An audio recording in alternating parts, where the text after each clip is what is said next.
Hello students, how are you? In the last session of this chapter, we learnt the basic problems of an economy, then the meaning and types of economic system, then the meaning of planning and the goals of economic planning. I hope the concepts we studied in the last session was clear to you. If any doubts and confusions, if you want any clarification, please ask with us. So, it is the second chapter of part B, that is Indian economy. In the last session of this class, we studied some concepts like the basic problems of an economy, like what to produce, how to produce and for whom to produce, then the meaning of economic system and the types of economic system, and some other concepts like meaning or definition of planning, then planning commission, chairperson of planning commission, as well as goals of 5-year plans. So, ಇಲ್ಲಿ ಇದೇ chapter Indian economy 1950 to 1990. ಈ ಚಾಪ್ಟರಿನ previous ಸೆಷನಲ್ಲೇ ನಾವು ಕೆಲವೊಂದು ಕಾನ್ಸೆಪ್ಟ್ಗಳನ್ನು ನೋಡಿದ್ವಿ. ಇಕಾನಮಿಯ ಮೂಲಭೂತ ಸಮಸ್ಯೆಗಳು ಯಾವುದೆಲ್ಲ, ಏನನ್ನು ಉತ್ಪಾದಿಸಬೇಕು, ಹೇಗೆ ಮತ್ತು ಯಾರಿಗಾಗಿ ಉತ್ಪಾದಿಸಬೇಕು, ಮತ್ತು ಇಕನಾಮಿಕ್ ಸಿಸ್ಟಮ್ ಅರ್ಥವ್ಯವಸ್ಥೆ ಅಂತ ಹೇಳಿದರೆ ಏನು, ಈ ಅರ್ಥವ್ಯವಸ್ಥೆಯ ಟೈಪ್ಸ್ ಯಾವುದೆಲ್ಲ, ದೆನ್ ಮೀನಿಂಗ್ ಆಫ್ ಪ್ಲ್ಯಾನಿಂಗ್, ಯೋಜನೆ ಅಥವಾ ಆರ್ಥಿಕ ಯೋಜನೆ ಅಂತ ಹೇಳಿದರೆ ಏನು, ಈ ಆರ್ಥಿಕ ಯೋಜನೆಗಳ ಮೀನಿಂಗ್ ಅಥವಾ definition, next goals of economic planning, ಈ 5-year ಪ್ಲಾನ್ಸ್ ಏನಿದೆ ಇದರ ಉದ್ದೇಶಗಳು ಏನು ಅಂತ ನೋಡಿದ್ವಿ. ಸೊ ಇದಿಷ್ಟು ಸ್ವಲ್ಪ ನಿಮಗೆ ಕ್ಲಿಯರ್ ಆಗಿರ್ಬೋದು ಅಂತ ಅಂದ್ಕೊಳ್ತೇನೆ. Let me recall some important points. ಆ ಕ್ಲಾಸಿನ ಕೆಲವೊಂದು ಇಂಪಾರ್ಟೆಂಟ್ ಪಾಯಿಂಟನ್ನು ರೀಕಾಲ್ ಮಾಡುವ. So define plan or what is plan, ಯೋಜನೆ ಅಂತ ಹೇಳಿದರೆ ಏನು.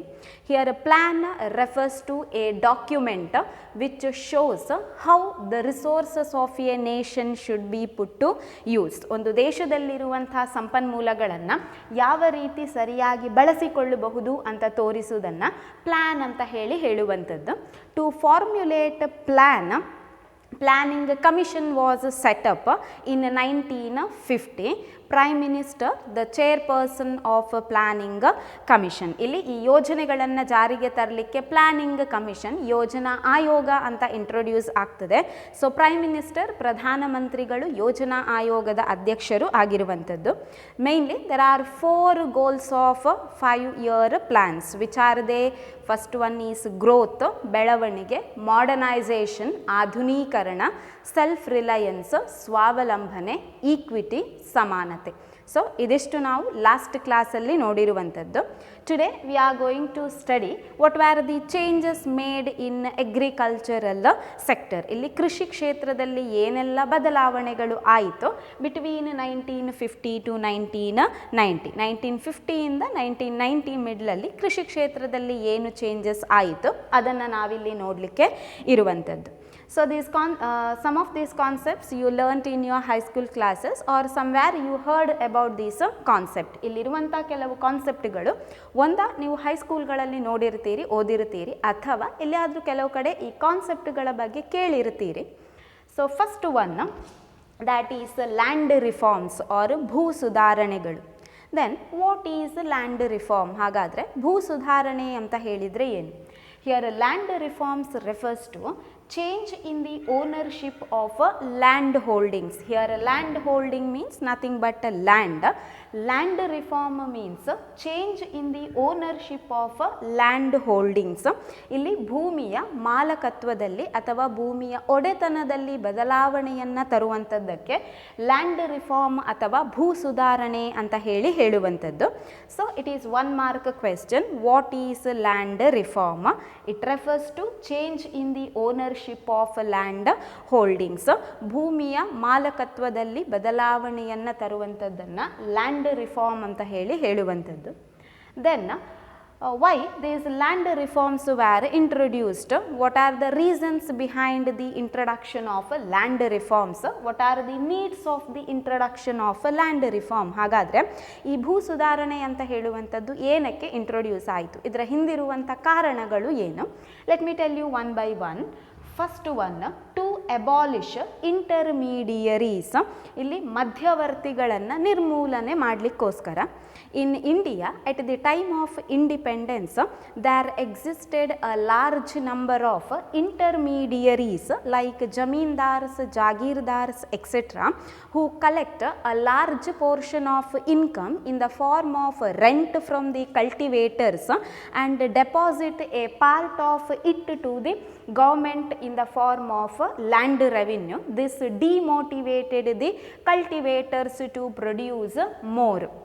ಇಲ್ಲಿ ಫಸ್ಟ್ ಒನ್ ಎಬಾಲಿಷನ್ ಆಫ್ ಇಂಟರ್ಮೀಡಿಯರೀಸ್ ಅಂದರೆ ಮಧ್ಯವರ್ತಿಗಳನ್ನು ನಿರ್ಮೂಲನೆ ಮಾಡಲಿಕ್ಕೆ.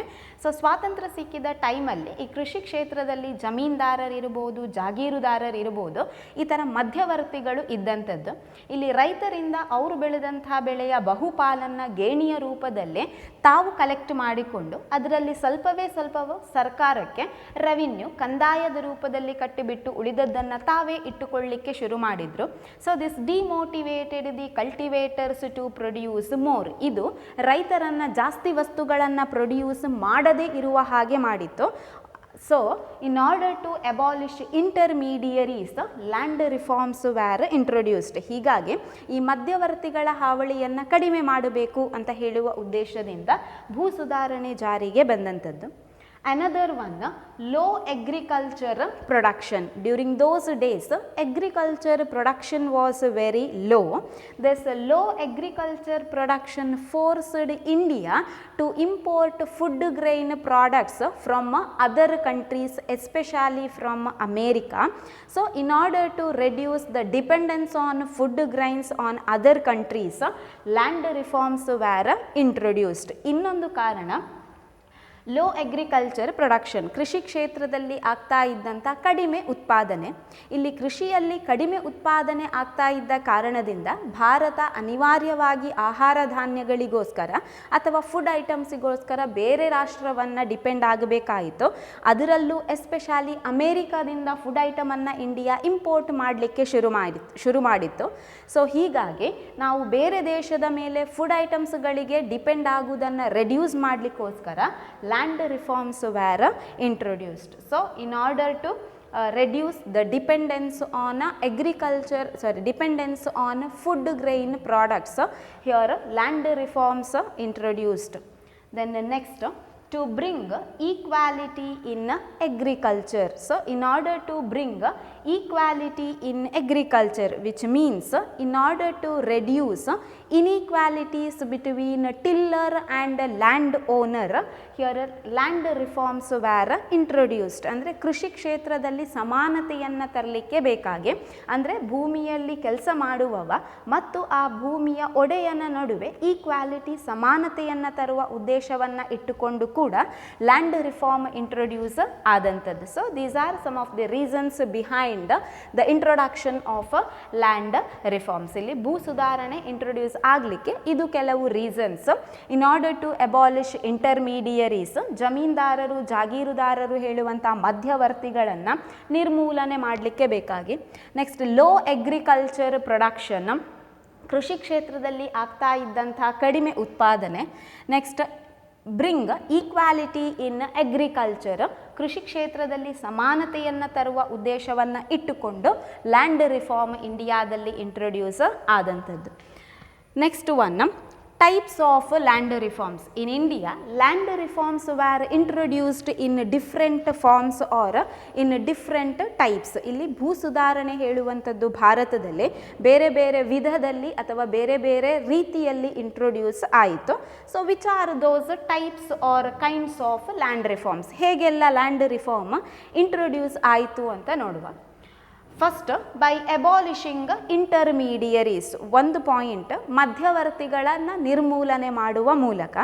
The main aim of land reform was to abolition of reduction of exploitation by the intermediaries like zamindars, jagirdars, etcetera. Here the measures have been undertaken, or the measures were undertaken to make the tillers to make the tillers as the owners of land, which enable them to earn more profit by increasing the agricultural production. So first one, abolition of intermediaries, ಮಧ್ಯವರ್ತಿಗಳ ಹಾವಳಿಯನ್ನು ಕಮ್ಮಿ ಮಾಡುವಂಥದ್ದು. The main aim of land reform was to abolish or to reduce the exploitation of intermediaries to the farmers. ರೈತರನ್ನು ಈ ಮಧ್ಯವರ್ತಿಗಳು, ಜಮೀನ್ದಾರರು, ಜಾಗೀರ್ದಾರರ ಶೋಷಣೆಯಿಂದ ಮುಕ್ತಗೊಳಿಸುವಂಥದ್ದು land ರಿಫಾರ್ಮ್ನ main ಉದ್ದೇಶ ಆಗಿದ್ದಂಥದ್ದು. Here the measures were undertaken to make the tillers as the owner of land holdings, which enable them to earn more profit by increasing agricultural production. ಇಲ್ಲಿ ಉಳುವವನನ್ನೇ ಭೂಮಿಯ ಒಡೆಯ, ಅಂದರೆ ಯಾವ ಭೂಮಿಯಲ್ಲಿ ಒಬ್ಬ ವ್ಯಕ್ತಿ ದುಡಿತಾ ಇದ್ದಾನ ಅವನೇ ಆ ಭೂಮಿಯ ಓನರ್, ಅಂದರೆ ಉಳುವವನೇ ಭೂಮಿಯ ಒಡೆಯ ಅಂತ ಮಾಡುವ ಮೂಲಕ ಇಲ್ಲಿ ಅಗ್ರಿಕಲ್ಚರ್ ಪ್ರೊಡಕ್ಷನ್, ಕೃಷಿಯ ಉತ್ಪಾದನೆಯನ್ನು ಹೆಚ್ಚುಗೊಳಿಸಿ ಆ ವ್ಯಕ್ತಿಗೆ ಕೂಡ ಜಾಸ್ತಿ ಪ್ರಾಫಿಟ್ ಸಿಗುವ ಹಾಗೆ ಮಾಡುವಂಥದ್ದು ಲ್ಯಾಂಡ್ ರಿಫಾರ್ಮಿನ ಮೇಯ್ನ್ ಏಮ್ ಆಗಿದ್ದಂಥದ್ದು. ಅಂದರೆ ಯಾವ ಭೂಮಿ ತನ್ನ ಸ್ವಂತದ್ದು ಆಗ್ತದ ಆ ಟೈಮಲ್ಲಿ ಒಬ್ಬ ವ್ಯಕ್ತಿ ದುಡಿತಾನೆ ಹೆಚ್ಚಾಗಿ ಮತ್ತು ಹೆಚ್ಚು ಪ್ರೊಡಕ್ಷನನ್ನು ತೆಗಿಲಿಕ್ಕೆ ಸಾಧ್ಯ ಆಗ್ತದೆ. ಸೊ ಈ ಕಾರಣದಿಂದ ಲ್ಯಾಂಡ್ ರಿಫಾರ್ಮ್ ಇಂಟ್ರೊಡ್ಯೂಸ್ ಆಯಿತು. ಸೊ ಒಂದು type by abolishing intermediaries land reforms introduced. ಇಲ್ಲಿ ಜಮೀನ್ದಾರರು ಅವರ ಶೋಷಣೆಯಿಂದ ರೈತರನ್ನು ಹೊರಗೆ ತರುವ ಮೂಲಕ ಇಲ್ಲಿ ಲ್ಯಾಂಡ್ ರಿಫಾರ್ಮನ್ನು ಇಂಟ್ರೊಡ್ಯೂಸ್ ಮಾಡಿದರು. Another one, consolidation of land holdings, ಭೂ ಹಿಡುವಳಿಗಳ ಘನೀಕರಣ ಅಥವಾ ಭೂಮಿಗಳನ್ನು ಒಟ್ಟು ಸೇರಿಸುವಂಥದ್ದು. Here as land holdings were small and fragmented, it was necessary to consolidate them for the use of modern technology. Here consolidation of land holdings was beneficial to the cultivators or farmers to get more profit by large scale of production. ಇಲ್ಲಿ consolidation of land holdings, ಭೂ ಹಿಡುವಳಿಗಳನ್ನು ಒಟ್ಟು ಸೇರಿಸುವಂಥದ್ದು. ಇಲ್ಲಿ ಆಧುನಿಕ ತಂತ್ರಜ್ಞಾನವನ್ನು ಉಪಯೋಗಿಸಿಕೊಂಡು ಕೃಷಿಯಲ್ಲಿ ಉತ್ಪಾದನೆಯನ್ನು ತೆಗಿಬೇಕಾದ್ರೆ ಅಲ್ಲಿ ಭೂಮಿ ಎಲ್ಲವೂ ಕೂಡ ಒಟ್ಟು ಸೇರಿರಬೇಕು.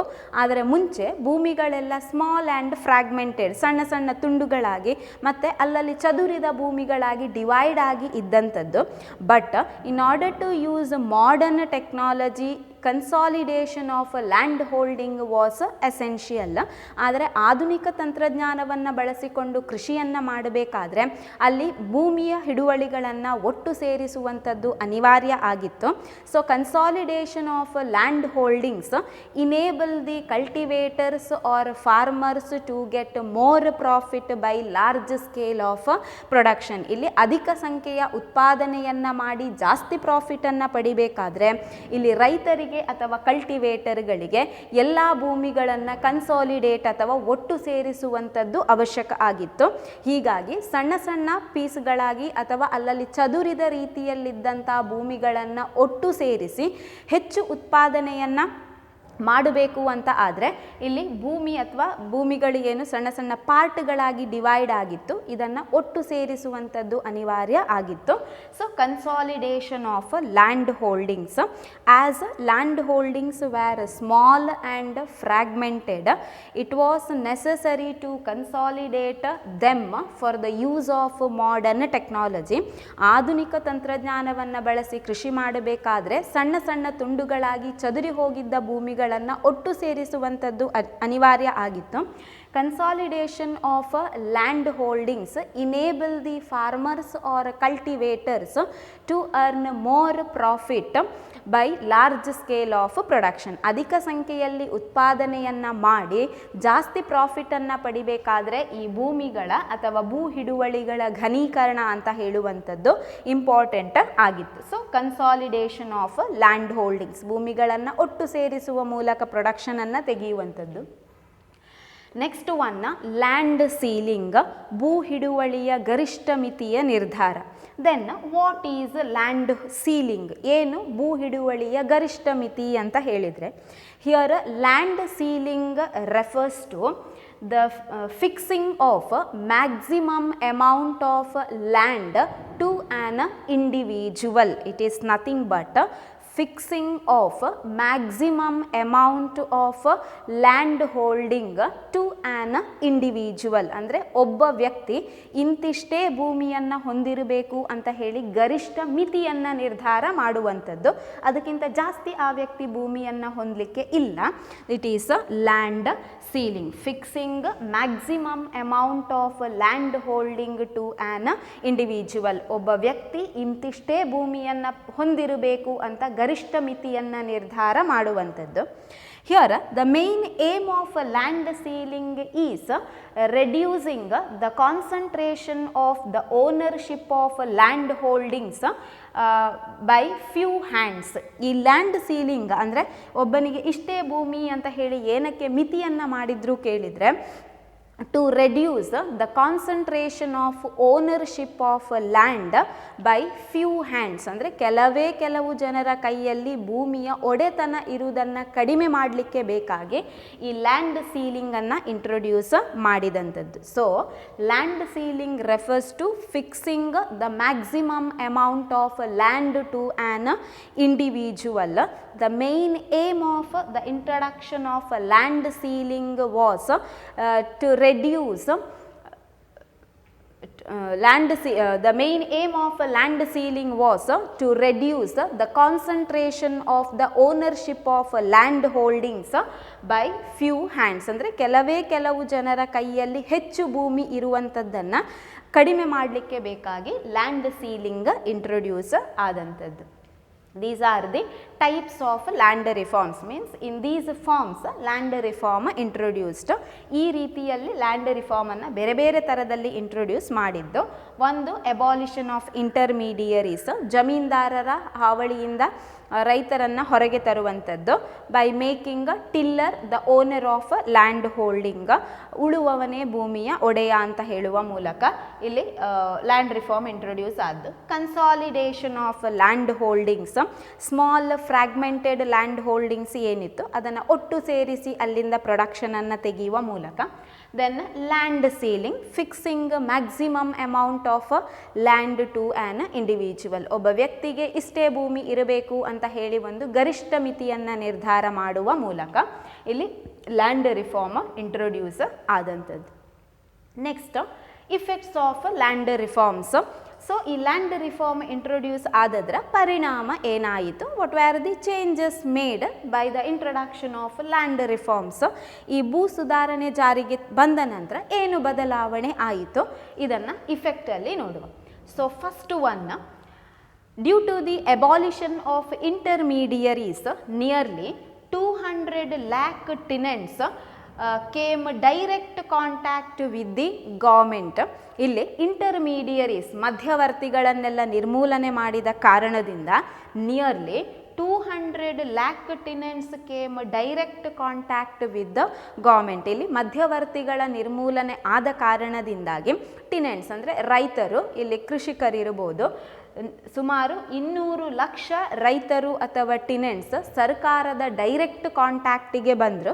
What ever the benefits given by the government directly taken by these tenants, ಏನೆಲ್ಲ ಸರ್ಕಾರ ಬೆನಿಫಿಟನ್ನು ಕೊಡ್ತಾ ಇತ್ತ ರೈತರಿಗೆ, ಕೃಷಿಕರಿಗೆ, ಡೈರೆಕ್ಟಾಗಿ ಅವರೇ ಪಡೆಯುವ ಹಾಗೆ ಆಯಿತು.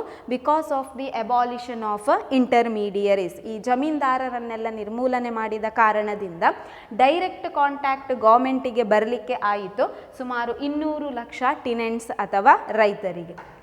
Next, removal of the exploitation of intermediaries or middle man. ಇಲ್ಲಿ ಮಧ್ಯವರ್ತಿಗಳ ಶೋಷಣೆಯಿಂದ ರೈತರು ಮುಕ್ತರಾಗುವ ಹಾಗೆ ಆಯಿತು because of land reforms. So removal of the exploitation of middle man, ಇಲ್ಲಿ ಮಧ್ಯವರ್ತಿಗಳ ಶೋಷಣೆಯಿಂದ ರೈತರು ಮುಕ್ತರಾಗುವ ಹಾಗೆ ಆಯಿತು. Then next one more is here, increase in agriculture production and growth in agriculture. So because of the introduction of land reform, agriculture production was increased. As a result, here agriculture growth was happened. ಇಲ್ಲಿ land reform introduce ಆದ ಕಾರಣದಿಂದ agriculture ಕೃಷಿಯ ಉತ್ಪಾದನೆಯಲ್ಲಿ ಹೆಚ್ಚಳ ಆಯಿತು. ಈ ಕಾರಣದಿಂದ agriculture sector ಕೃಷಿ ಕ್ಷೇತ್ರದಲ್ಲಿ ಕೂಡ ಬೆಳವಣಿಗೆ ಆದಂಥದ್ದು. So these are the some of the effect by the introduction of land reforms. ಇಲ್ಲಿ ಲ್ಯಾಂಡ್ ರಿಫಾರ್ಮ್ ಇಂಟ್ರೊಡ್ಯೂಸ್ ಆದ ಕಾರಣದಿಂದ ಈ ಕೆಲವು ಚೇಂಜಸ್ ಆದಂಥದ್ದು. So this much is related to land reform. Here question is asked, one is for 1 mark, that is land reform. What is land reform? So it is change in the ownership of land holdings. One more is for 4 marks, write a note on land reform. ಇಲ್ಲಿ ಭೂ ಸುಧಾರಣೆಯ ಬಗ್ಗೆ ಟಿಪ್ಪಣಿ ಬರೆಯಿರಿ ಅಂತ 4 ಮಾರ್ಕ್ಸಿಗೆ ಕೇಳ್ತಾರೆ. Then you have to write the meaning of land reform, then mention need or reason behind the introduction of land reform, then types of land reforms, finally the effects of land reform. So ಇದಿಷ್ಟು points ಅನ್ನು ಬರೆದು ಸ್ವಲ್ಪ explanation ಅನ್ನು add ಮಾಡಬೇಕು for 4 marks. So this much is clear to you. I hope this concept is clear to you. Next one, green revolution, hasiru kranti. I think you may learnt this in your high school classes. That is green revolution, hasiru kranti. So what is green revolution? Hasiru kranti anta helidre enu? Here green revolution refers to remarkable increase in the production of food grain. ಇಲ್ಲಿ remarkable or a quick increase in the or sudden increase in the production of food grains. ಇಲ್ಲಿ green revolution ಅಂತ ಹೇಳಿದರೆ sudden ಆಗಿ, ಕ್ಷಿಪ್ರವಾಗಿ ಅಥವಾ ತುಂಬ ಫಾಸ್ಟಾಗಿ ಆಹಾರ ಧಾನ್ಯಗಳ ಉತ್ಪಾದನೆಯಲ್ಲೇ ಹೆಚ್ಚಳ ಆದಂಥದ್ದು ಇದಕ್ಕೆ ಗ್ರೀನ್ ರೆವಲ್ಯೂಷನ್ ಅಂತ ಹೇಳುವಂಥದ್ದು. Green revolution refers to remarkable increase in the production of food grain. ಆಹಾರ ಧಾನ್ಯಗಳ ಉತ್ಪಾದನೆಯಲ್ಲಿ ಆದಂಥ ಹೆಚ್ಚಳಕ್ಕೆ ಹಸಿರು ಕ್ರಾಂತಿ ಅಥವಾ ಗ್ರೀನ್ ರೆವಲ್ಯೂಷನ್ ಅಂತ ಹೇಳುವಂಥದ್ದು. Then what were the reason behind the implementation of green revolution? ಹಾಗಾದರೆ ಈ ಹಸಿರು ಕ್ರಾಂತಿ ಅಂತ ಹೇಳುವಂಥದ್ದು ಇಂಪ್ಲಿಮೆಂಟ್ ಅಥವಾ ಇಂಟ್ರೊಡ್ಯೂಸ್ ಆಗಲಿಕ್ಕೆ ಏನು reasons? The reasons behind the implementation of green revolution was, first one, low agriculture production. ಕಡಿಮೆ ಕೃಷಿ ಕ್ಷೇತ್ರದಲ್ಲಿ ಆಗ್ತಾ ಇದ್ದಂತಹ ಉತ್ಪಾದನೆ, low agriculture production. In India, at the time of independence, agricultural production was very low due to lack of infrastructural facilities or some other reasons. ಇಲ್ಲಿ ಸ್ವಾತಂತ್ರ್ಯ ಸಿಕ್ಕಿದ ಟೈಮಲ್ಲಿ ಕೃಷಿ ಕ್ಷೇತ್ರದಲ್ಲಿ ಆಗ್ತಾ ಇದ್ದಂತಹ ಉತ್ಪಾದನೆ ತುಂಬ ಕಡಿಮೆ ಇದ್ದಂಥದ್ದು. ಒಂದು ಮೂಲಭೂತ ಸೌಕರ್ಯಗಳು ಕೊರತೆ ಇದ್ದ ಕಾರಣ ಇರಬಹುದು, ಅಥವಾ ಬೇರೆ ಕೆಲವೊಂದು ಕಾರಣದಿಂದ ಕೃಷಿ ಕ್ಷೇತ್ರದಲ್ಲಿ ಉತ್ಪಾದನೆ ಕಡಿಮೆ ಇತ್ತು. In order to increase agricultural production, green revolution was introduced. So ಹೀಗಾಗಿ ಕೃಷಿ ಕ್ಷೇತ್ರದಲ್ಲಿ ಉತ್ಪಾದನೆಯನ್ನು ಹೆಚ್ಚುಗೊಳಿಸುವ ಉದ್ದೇಶವನ್ನು ಇಟ್ಟುಕೊಂಡು ಗ್ರೀನ್ ರೆವಲ್ಯೂಷನ್ ಇಂಟ್ರೊಡ್ಯೂಸ್ ಆದಂಥದ್ದು. Next one, use of old technology. During those days in agriculture, old method of technology was used for the production of agricultural items. There were the lack of new method or technology in the production of agriculture.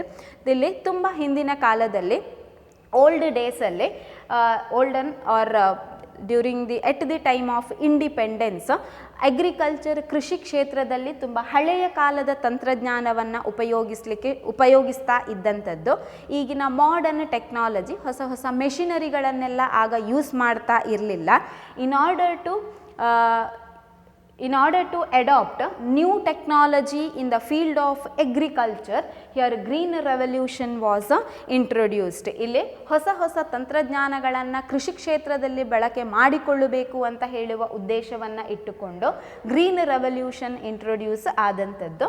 Use of old technology. During those days old technologies used in the production of agriculture field. So in order to adopt new technology or machineries, here green revolution was introduced. ತುಂಬ ಹಳೆಯ technology use ಆಗ್ತಾ ಇತ್ತು ಕೃಷಿ ಕ್ಷೇತ್ರದಲ್ಲಿ, ಹಾಗಾಗಿ ಹೊಸ ತಂತ್ರಜ್ಞಾನವನ್ನು implement ಮಾಡುವ ಉದ್ದೇಶವನ್ನು ಇಟ್ಟುಕೊಂಡು ಗ್ರೀನ್ ರೆವಲ್ಯೂಷನ್ ಇಂಟ್ರೊಡ್ಯೂಸ್ ಆದಂಥದ್ದು. Next, dependence on monsoon. India's agriculture mainly depends on monsoon. If monsoon fell short, farmers were in trouble. There were lack of irrigation facilities. ಇನ್ನೊಂದು ರೀಸನ್, ಮಾನ್ಸೂನನ್ನು ಜಾಸ್ತಿ ಡಿಪೆಂಡ್ ಅಂದರೆ ಮಳೆಯನ್ನೇ ಜಾಸ್ತಿ ರೈತರು ಡಿಪೆಂಡ್ ಆಗಿ ಇದ್ದಂಥದ್ದು. ನೀರಾವರಿ ಸೌಲಭ್ಯಗಳ ಬಗ್ಗೆ ಅಷ್ಟು ನಾಲೆಜ್ ಇರಲಿಲ್ಲ ಮತ್ತು ಆ ಥರದ ಸೌಲಭ್ಯಗಳು ಇರಲಿಲ್ಲ. ಇಲ್ಲಿ ಮಳೆ ಬಂದರೆ ಅದರಿಂದ ಒಳ್ಳೆಯ ಬೆಳೆ ತೆಗಿಬಹುದಿತ್ತು. ಕೆಲವೊಂದು ಸಂದರ್ಭದಲ್ಲಿ ಮಳೆ ಕಡಿಮೆ ಆದದ್ದಿದ್ರೆ ಅಲ್ಲಿ ರೈತರು ಸಮಸ್ಯೆಗಳನ್ನು ಫೇಸ್ ಮಾಡ್ತಾ ಇದ್ದಂಥದ್ದು. ಬೇರೆ ನೀರಾವರಿ ಸವಲತ್ತುಗಳ ಬಗ್ಗೆ ಯಾವುದೇ ನಾಲೆಜ್ ಇರಲಿಲ್ಲ. So these are some of the reasons behind the introduction of green revolution. One is low agriculture product, ಕಡಿಮೆ ಉತ್ಪಾದನೆ ಕೃಷಿ ಕ್ಷೇತ್ರದಲ್ಲಿ ಆಗ್ತಾ ಇದ್ದಂಥದ್ದು. ಯೂಸ್ ಆಫ್ ಓಲ್ಡ್ ಟೆಕ್ನಾಲಜಿ, ಹಳೆಯ ಟೆಕ್ನಾಲಜಿ ತಂತ್ರಜ್ಞಾನವನ್ನು ಕೃಷಿ ಕ್ಷೇತ್ರದಲ್ಲಿ ಬಳಸ್ತಾ ಇದ್ದಂಥದ್ದು. ಡಿಪೆಂಡೆನ್ಸ್ ಆನ್ ಮಾನ್ಸೂನಿಗೆ ಜಾಸ್ತಿ ಡಿಪೆಂಡ್ ಆಗಿದ್ದಂಥದ್ದು, ಬೇರೆ ನೀರಾವರಿ ಸೌಲಭ್ಯಗಳ ಬಗ್ಗೆ ಅರಿವು ಇಲ್ಲದೆ ಇದ್ದಂಥದ್ದು. ಗ್ರೀನ್ ರೆವಲ್ಯೂಷನ್ ಇಂಟ್ರೊಡ್ಯೂಸ್ ಆಗಲಿಕ್ಕೆ ಇನ್ನೊಂದು reason. Next, here green revolution mainly implemented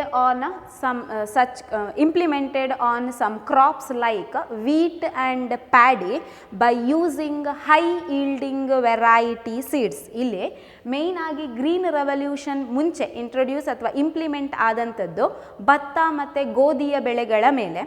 HYV high yielding variety seeds, ಇಲ್ಲಿ ಅಧಿಕ ಇಳುವರಿಯನ್ನು ಕೊಡುವಂಥ ಬೀಜಗಳು ಅಂತ ಹೇಳುವಂಥದ್ದು. HYV ಈ ಅಧಿಕ ಇಳುವರಿಯನ್ನು ಕೊಡುವಂಥ ಬೀಜಗಳನ್ನು ಭತ್ತ ಮತ್ತು ಗೋಧಿಯ ಮೇಲೆ ಇಂಪ್ಲಿಮೆಂಟ್ ಅಥವಾ ಭತ್ತ ಮತ್ತು ಗೋಧಿಗಳಲ್ಲಿ ಬಳಸ್ಕೊಂಡು ಹೇಗೆ ಜಾಸ್ತಿ ಪ್ರೊಡಕ್ಷನನ್ನು ತೆಗಿಬಹುದು ಅಂತ ಹೇಳುವ ಮೂಲಕ ಇಲ್ಲಿ ಗ್ರೀನ್ ರೆವಲ್ಯೂಷನ್ ಇಂಟ್ರೊಡ್ಯೂಸ್ ಆದಂಥದ್ದು. ಅಂದರೆ ಭತ್ತ ಮತ್ತು ಗೋಧಿಯ ಮೇಲೆ ಈ ಹೈ ಈಲ್ಡಿಂಗ್ ವೆರೈಟಿ ಸೀಡ್ಗಳ ಉಪಯೋಗವನ್ನು ಮಾಡಿದಂಥದ್ದು ಮೊದಲಿಗೆ ಗ್ರೀನ್ ರೆವಲ್ಯೂಷನಲ್ಲಿ.